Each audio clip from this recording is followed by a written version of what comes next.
coffee shop is a great example of culture at work. It starts with something natural, a coffee bean, and then people start doing things to that bean. They pick it, they roast it, they grind it, they brew it.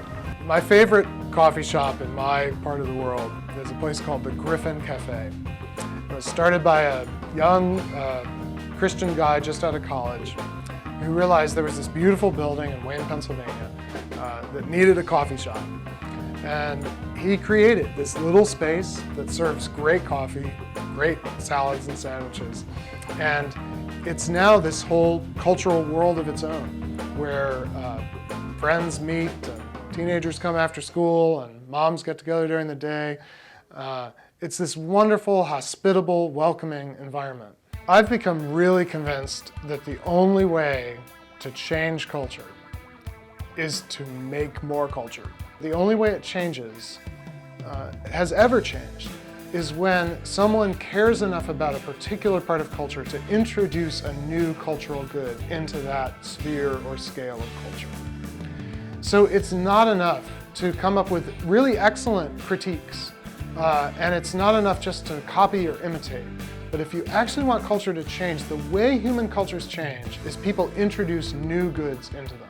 Human beings are made to be culture makers, not just culture critiquers or culture consumers.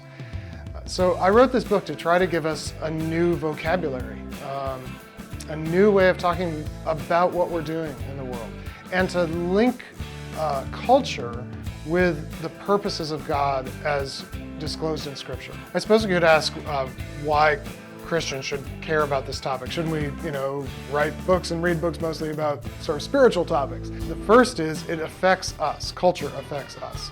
And I think we're more and more aware of this, that we live embedded in a culture that is shaping our hopes, it's shaping our fears, our dreams. The second thing, of course, is that culture is affecting our neighbor.